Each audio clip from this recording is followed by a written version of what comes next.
There's been some major change in the Carolina Panthers coaching staff.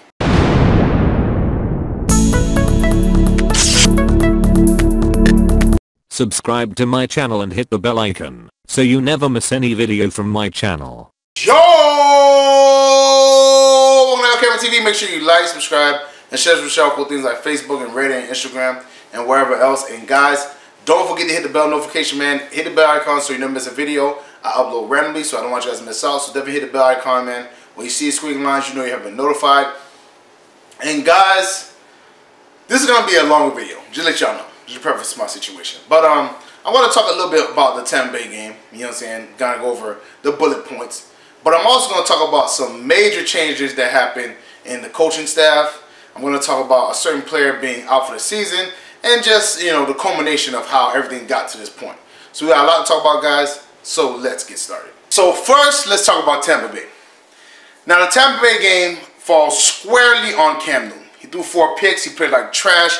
He looked like Jameis Winston instead of Cam Newton. He played horrible. He sucked it up. You know what I'm saying? I think it's because he was talking big junk, saying he was playing the best football of his career.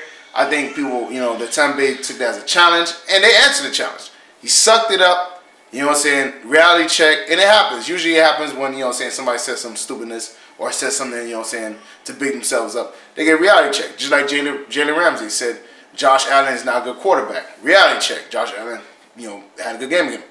Just Jalen Ramsey in general said, a lot of quarterbacks were sorry he was one of the best cornerbacks. Jaguars are having a tough year. So, obviously, reality checks happen. I think Cam Newton, you know what I'm saying, definitely needs to look himself in the mirror and realize that, you know what I'm saying, keep your mouth shut, you know what I'm saying. I understand you, I agree with what you said at that point, but, you know, you wasn't getting the wins. And now, you know what I'm saying, you had a horrible game and took an L. So, reality check for Cam Newton, that was par for the course. Tampa Bay slapped us up. As far as the defense played, you know, kind of trash in the first half, but got way better in the second half, and there's a reason for that. So, but I don't put this, you know, blame on the defense, you know, because obviously Cam threw 4 picks. The defense in the second half played really well. Cam just was, you know, a pickaholic. Now, mind you, the O-line played like trash too. Cam was getting hit on, you know what I'm saying, or, you know, bumped into when some of the picks. But still, you got to throw those ways. You know, no excuse for Cam. O-line needs to be better. Cam needs to be better. Cam just needs to be better. That was a horrible game for him. You know what I'm saying? So, Tampa Bay game was supposed to be a bounce-back game, but it definitely wasn't. Now we're 6-6, and, you know, I think our playoff hopes are still alive, but I don't even know if I want us to make the playoffs because this is not a good team, just to be honest with you. And now let's get into Greg Olsen. Greg Olsen re-injured his foot and is out for the season.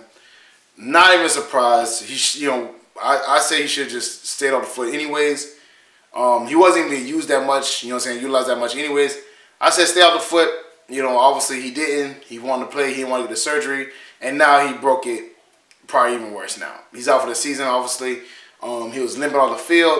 That sucks, obviously. But I think Ian Thomas played pretty well, you know, in the spots that he caught the ball or whatever.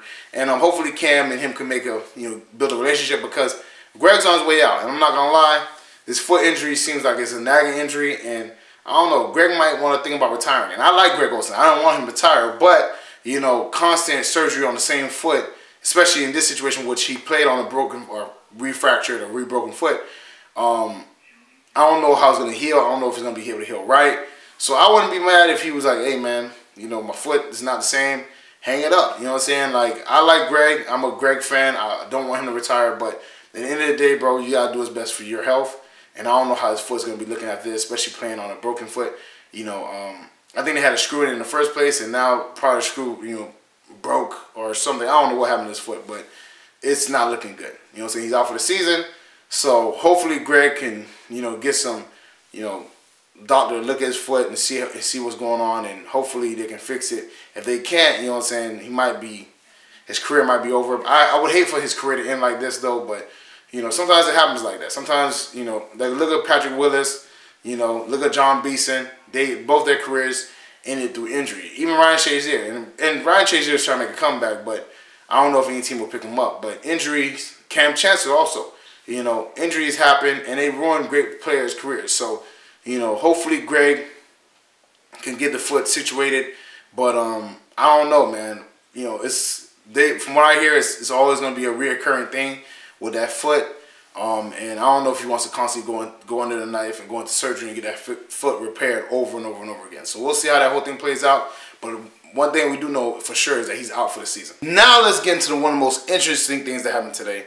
So in the Tampa Bay game, like I said, the defense was playing they're playing pretty sorry in the first half. But the second half, they played better, right? So supposedly Ron Rivera been helping Eric Washington with the play calling. You know what I'm saying? Give him little tips and stuff like that, whatever. But now Ron took over all play calling. You know what I'm saying? And part of the reason why our defense looked so much better in the second half was because Ron was calling the plays, right? So obviously that shows how inept Eric Washington is, because you need the head coach to help you with defensive calls. Not a good situation. But also Brady Hoke and Jeff Imamura, whatever his name is, they both got relieved of their duties. Brady Hoke, obviously he used to be Michigan's head coach. He got fired there. He got fired in Carolina. So he's out the door. So obviously he was sucking it up. Now I don't know why we gave him a job, but whatever. He's out the door. You know what I'm saying? This Jeff Imamura, whatever guy, he's out the door. You know what I'm saying? So now Richard Rodgers is coaching the cornerbacks, and Ron Rivera is going to have a heavy hand on that situation. And also, Sam Mills the third is coaching the D line. So now this is a lot of big changes. A lot of coaches got fired. Now, mind you, we were all waiting for Eric Washington to get fired, and I still think he should get fired. If Ron Rivera has to call the plays, he should not be there. That's what your job is. As a defensive coordinator, you got to call the defensive plays. If Ron was calling the plays, you should not be there. He should have been fired too. But I think Ron is friends with him. They have a friendship, so he's not going to fire him like that. But Brady Hoke and this Jeff guy, he was like, hey, I don't want to ride with y'all. Get up out of here. I think Eric Washington will be relieved or be moved back to D-line coach at the end of the season probably. But for the most part, this is a long time coming. Ron Rivera, I have a bone to pick with you. And the bone I have to pick with you is that you should have did this games ago. Now, mind you, why wait till we're 6-6? You know what I'm saying? To do this. Makes no sense to me.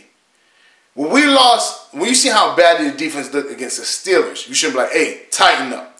When you see how bad they looked against the Detroit Lions, you shouldn't be like, hey, I'm taking over play calling. Because we got beat to sleep against the Steelers defensively. And then against the Detroit Lions, a team we definitely should have beat, we didn't beat them. Defensively. The defense was letting them walk up and down the field on them. We had an opportunity at home against the Seahawks to, be, if we had those two losses, 8-4 or 7-4, you know what I'm saying? Play Tampa Bay, be 8-4, and we'll still be in a good situation. But no, you decided to wait till we lost 4 games straight to take over play calling. I don't like that. I have a bone to pick with that, because you gotta be preemptive or proactive instead of reactive. He was not proactive. He was reactive. Now his seat is getting warmer. Now, mind you, I think Ron Rivera is a good coach. I don't think he should be fired. But from what I'm hearing is David Tepper is not happy about this whole situation and Ron Rivera not winning. So Ron's chair is getting a little warm now. This is not hot, but it's warm. So he's like, hey man, let me take over defensive play calling, get this defense back right. Cam, you gotta snap out, or you gotta figure it out. North Turner, I trust you. You gonna handle that, and we're gonna get this team back right. That's what I'm thinking is gonna happen. You know what I'm saying? But it gets me mad that we need to lose 4 games straight for him to do that. You know what I'm saying? You should have been proactive instead of reactive. I like Ron Rivera, and I don't want him to be fired, but I do think Marty Hurney should be out of there. I think Marty Hurney should be out of there. He should be fired. All right, he's not good.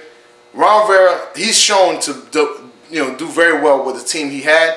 So I think he's a good coach. I think he deserves more leeway than that. But Marty Hurney, you haven't done nothing. Your free agency signings was swap. Your free agency signings was trash.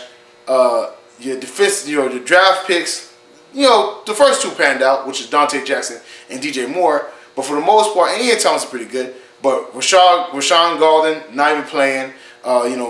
The rest of the guys, I don't know about them. I want him out of there. I want him out of there.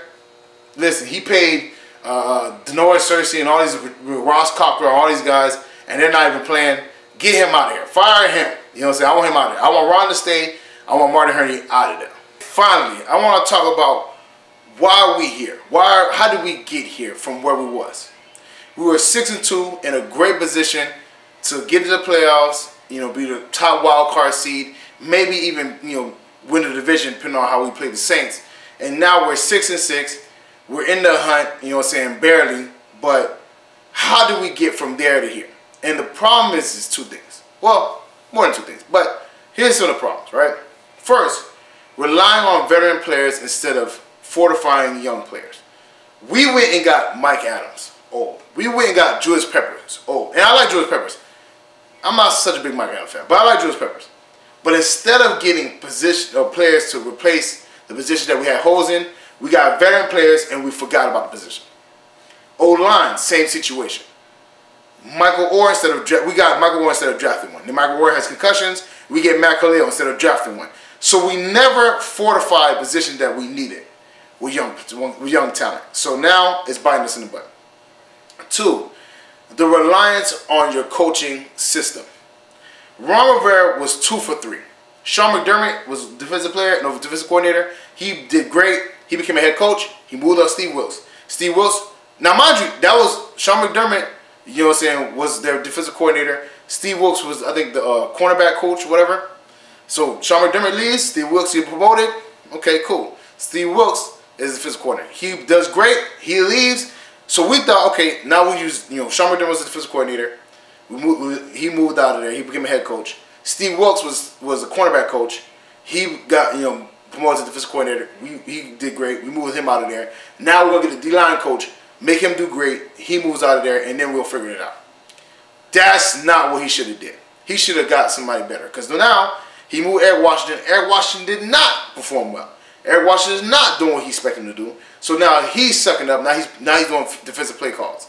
He got Brady Hoke, who sucked up in Michigan. You know what I'm saying? He had a good defense, but for the most part, he got fired.